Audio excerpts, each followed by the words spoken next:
Hi, I'm Thomas, and this is my 1963 Volkswagen Beetle.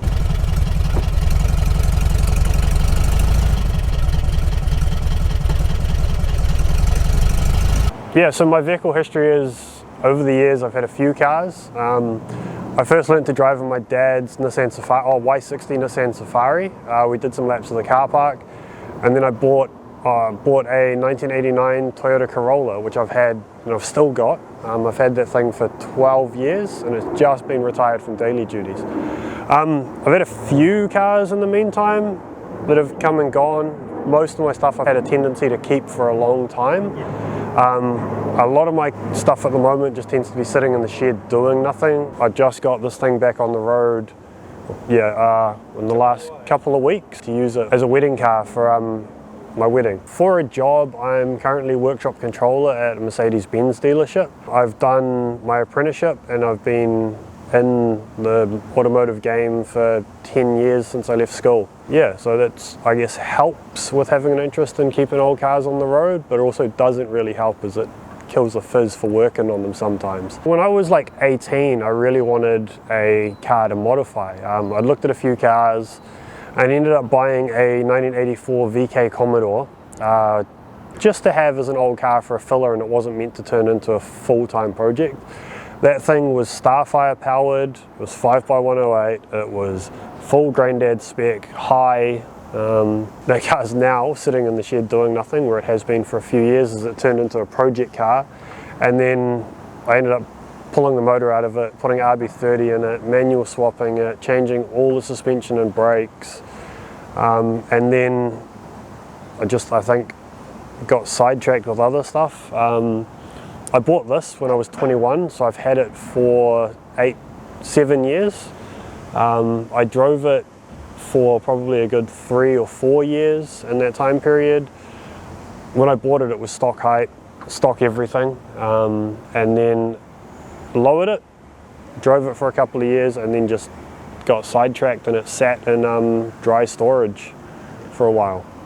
So one of the reasons I've got this Beetle is, I guess, growing up there was that staple movie Herbie. I really enjoyed watching that, and I think back in the early 2000s I was active on the forum Stanceworks, and on that there's a lot of European guys that have got these Beetles and old Volkswagens, and I just like the fact that when you put them down on the floor they gained huge rear camber in the rear wheels, and I thought that looked really cool. And then I eventually decided I was looking for a Beetle. It had to be swing axle and link pin suspension because it worked better for lowering it, and they got the big camber in the back, which was cool. It had to be pre-67, as I think this is the nicer shape with the big headlights and more of a classic shape. And then 63 just happened to work out because it was the same year as Herbie. So the suspension in this, it's got link pins in the front, which is real easy front suspension. When they got later, they changed to a ball joint front suspension, which works great, but when you lower them a lot, they get bind in the ball joints with the suspension, whereas the link pins don't. And then in the rear of these, they've got swing axle suspension, which is great for camber gain, but terrible for anything else. And then the newer ones, we're talking like after 67, I think it is, go to an IRS. So when you lower them, they don't get as much camber, which I guess works better if you're trying to build a Baja.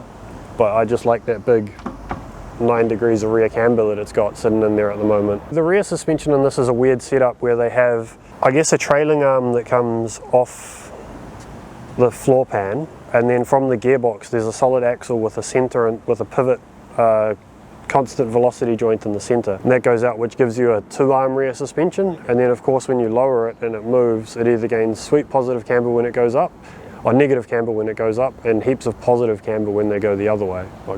Like behind you a little bit if you finish. The suspension in this is pretty unmodified. It's just got a standard width beam in the front with a set of adjusters put into it, and then the rear is just, I've clocked the torsion bars 2 splines up, and it's got notched stock spring plates.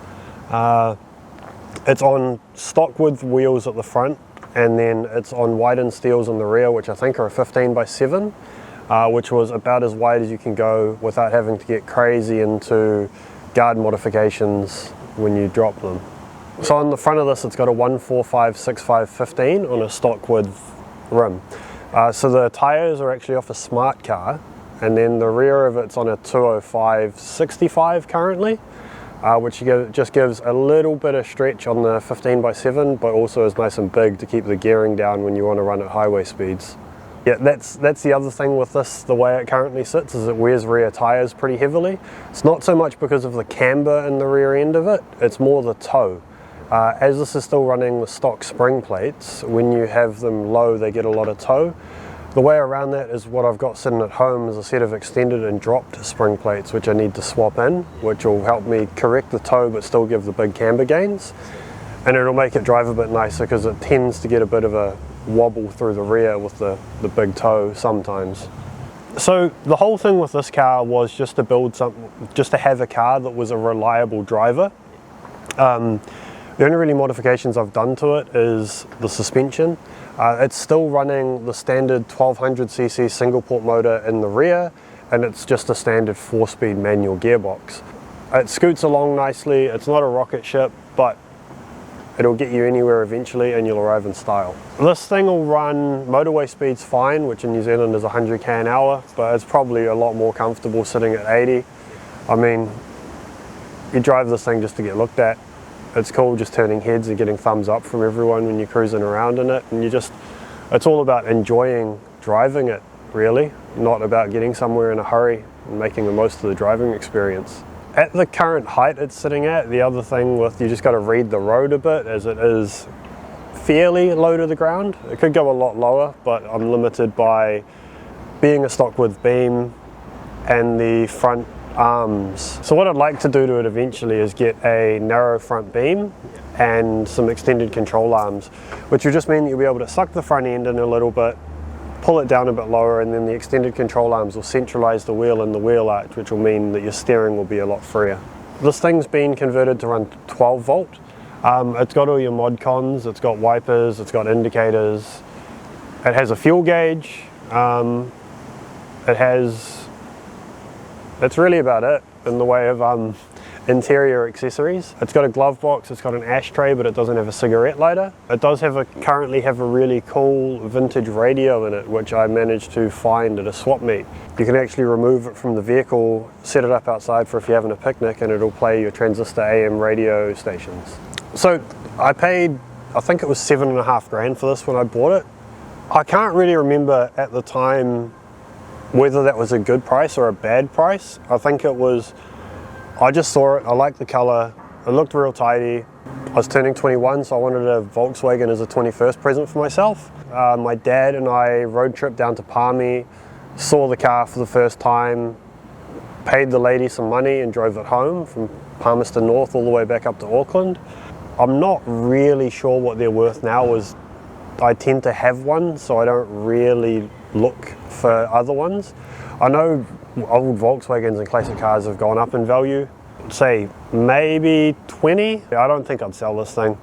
My wife likes it too much, I like it too much. The personalised plates that I've got on it were actually a 21st present from my parents, so it'd be that weird thing of if I sold the car and had the plates, there'd be nothing else that'd go on. I've always grown up around cars. My granddad's been into cars, he's got a couple of old ones kicking around, and he's got some good stories from back in the day of wrecking cars in Automotive. And my dad's into cars. He had a 57 Chev when he was 18 and has had a plethora of other cool stuff over the years. I've always been taken to speedway stock cars, drag racing meets, swap meets, car shows when I was growing up. It's just always been a part of it, and I guess it's rubbed off on me and I've ended up having an interest in them myself. I'm Shaka Tom on Instagram, if you'd like to give me a follow. SHAKOTOM. Callum will show that here. I'm Thomas, and this is my 63 VW Beetle. Hey, no. Oh. There's nothing. Over here. No, it's inside shot.